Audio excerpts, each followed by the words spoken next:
Morning, everybody. Thanks for joining us on this, at least where I am, beautiful Wednesday, super sunshiny day where I am.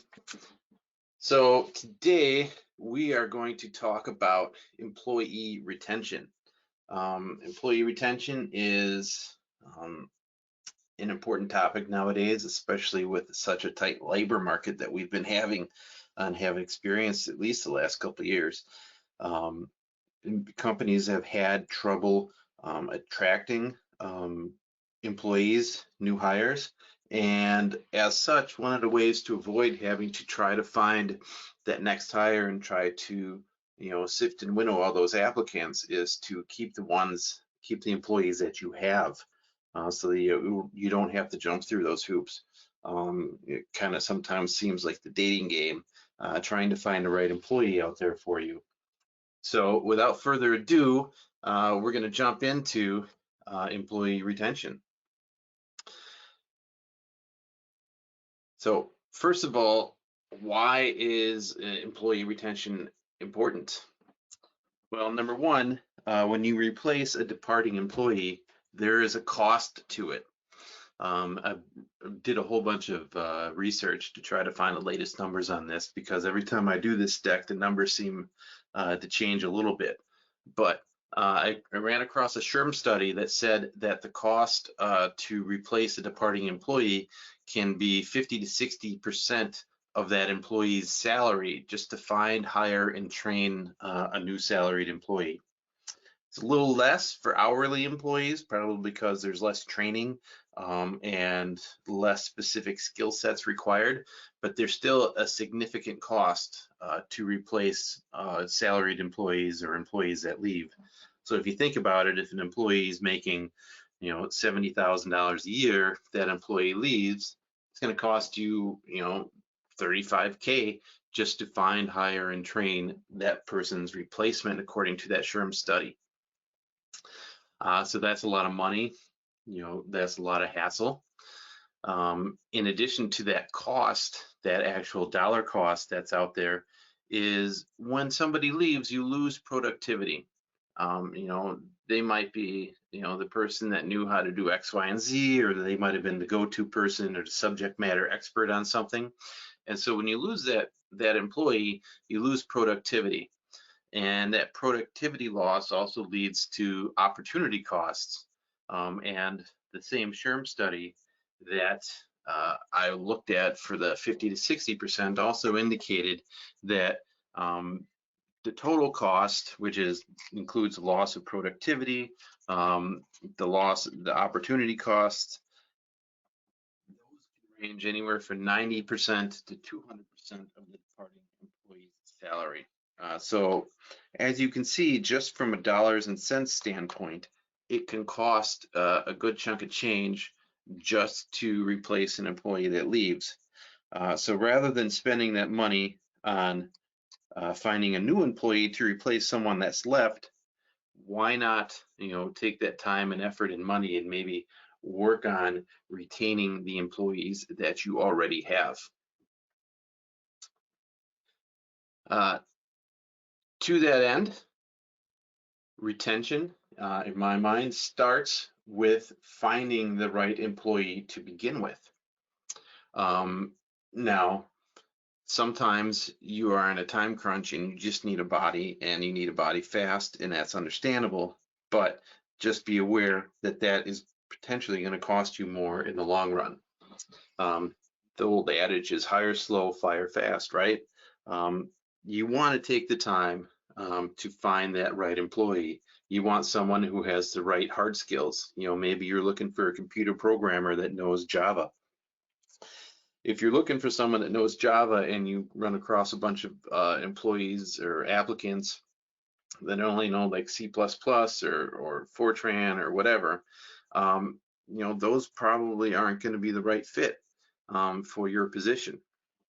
So it's crucial to find that person who has the hard skills that you need. But there's more to it than that. Finding employees who align with your culture is going to be crucial for retaining your employees. So this cultural fit goes beyond just hard skills and experience. It involves shared values, attitudes, work ethic, those sorts of things. So during the hiring process, you want to focus on assessing not only the hard skills, but also a candidate's compatibility with your organization's values, team dynamics, that sort of eye on how they're going to fit in with the team or fit in with a manager in terms of how they're going to get along with everyone else down the road. And if you can find that right fit, you're more likely going to find someone who you're not going to have to be tempted to let go in a short while and then replace. And you're also going to find that it's going to create a lot of, that more harmony on the team, and it's going to be easier for everyone to get along and stay together. So once you have, that in mind, you also need to start off on the right foot. So starting off on the right foot includes all these things I've listed on this slide here in terms of communicating clearly and effectively with both applicants and employees. So communication goes a heck of a long way here. Lack of communication is probably going to be the biggest breakdown in terms of where things fall apart for you here. So the first thing you want to do is you want to craft clear and accurate job description so you can attract the right candidate. As we mentioned, one that has the correct skills that you're looking for. Candidates who are generally interested in that role. If you leave out some things from the job description, for example, this person's going to do, be this type of employee, but they're also going to manage this secondary thing, and you don't put that in the job description, you're going to find that you're going to get a bunch of applicants that fit the part that you put in the job description, but don't fit the skills that you left out. And so that's going to, be frustrating. It's probably going to lead to hiring maybe not the right person unless you get lucky and someone applies to the job that has the skills that you forgot to advertise for. So be specific about what required skills and qualifications and responsibilities the person's going to have. Avoid vague language as much as you can so you can avoid misunderstandings down the road. Once once you have that job description, both during interviews and onboarding, you want to clearly communicate what the job responsibilities are going to be, what the job expectations are going to be, performance metrics that are going to be used. You're going to be expected to, turn 250 widgets on the lathe every hour, or whatever the responsibility is. You're going to have to, get through X number of files. Whatever those are, make sure those are clearly communicated, as much and as early and as often as possible, so that you are going to, I guess, scare away the people that don't think they can do it, but also make sure that the people that are coming on board understand what they're supposed to be doing, and so they don't argue about it later. Especially with new hires, you want to regularly check in with them during the first, I don't know, I would call it the honeymoon period. Check in with them to address any questions or concerns that they might have. If you see them doing something wrong, this is the best time to address it, because they're new, they might not understand, they might have misunderstood something, they might not have received the message on something. So during the beginning, this is the best time to correct things that go wrong before it gets too bad and maybe somebody ignores it and it becomes a bad habit and it creates with the rest of the team and they become annoyed with it, and then you've got a bunch of issues. So whenever you see issues, you should bring it up, and you should bring it up right away as soon as you can. Along with starting off on the right foot, we're going to talk about onboarding a little bit. So once you've made that hire and once that person's on board, you want a well-structured onboarding program that can help that new hire feel supported, help them feel like they're part of the team, and get them engaged, right away out of the gates. So to that end, you want to have training materials, job aids. You want to have mentors if possible, or job buddies, to help these new employees, guide them through the early days at work, and make sure that these employees have all the tools that they need to succeed. So I know I'm harping a little bit about onboarding here, but these strategies are not one-time things you do like a week after somebody starts. These are ongoing efforts that you're going to have to keep up with as your employee stays with you throughout their journey in the company. If you implement these strategies and keep them up to make sure, like check-ins or one-on-ones, to make sure that employees are being coached and counseled shortly after issues arise, you can avoid having to go down the discipline and termination route if it ever gets that bad. So the idea here is to snip things in the bud, and the idea here is to set a good foundation with your employees in terms, again, of what they're expected to do, how things work at your company. We want to create stickiness. I think that's probably more of an e-commerce thing, but I like to steal that word because I think it makes sense. Stickiness, in my mind, equals retention. You want employees to stick with you. Employees who feel stimulated and challenged in their roles are found to be more likely to stay with the company for the long term. To do that, you need to increase engagement as much as you can. So you want to assign tasks that align with each employee's skills and interests. For example, if someone were to hire me to be an attorney and they started to hand me a bunch of divorce cases, I would hate it. I hate family law. I do everything I can to avoid anything related to family law. And if someone wanted to come in and assign me family law stuff, I would not be a happy camper. That does not align with my skills or interest. So to that end, you need to take the time to figure out what the employee's strengths and preferences are and tailor their responsibilities, accordingly. Maybe somebody's a really good people manager and not so much of a good performer. Obviously, you're going to want to try to get them into a management role. Maybe you have a really high individual contributor, very good at it, but has no interest in managing people. Doesn't make sense to make that person a manager, in my opinion. That's not going to end well for either one of them, either you or the employee in the long run.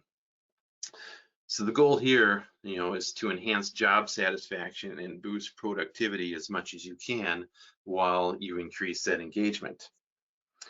A lot of studies have shown that employees, when they see a clear path for advancement and opportunity for growth, they're going to be more likely to stay motivated and stay committed.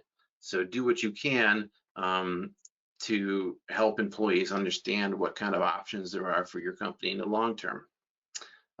Provide training, provide professional development, as appropriate for the role.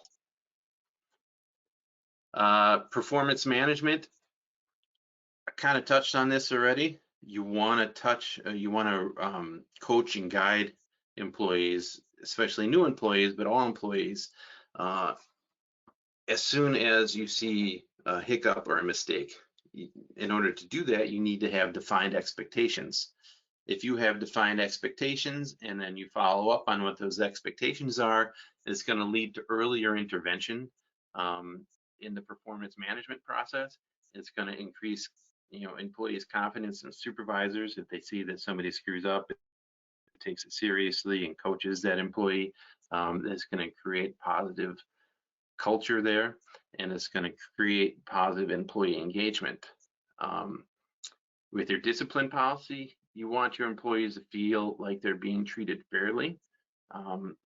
And I generally find that the the faster or the sooner someone or a company can intervene with bad behavior or bad output, or whatever issue you're having, the more likely you are to see that change.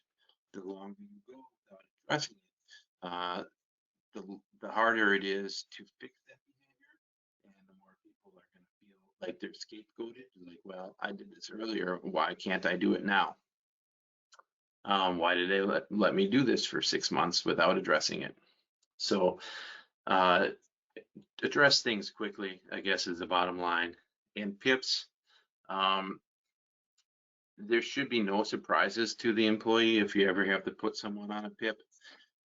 If they're surprised by something in a PIP, then the manager is not doing his or her job correctly.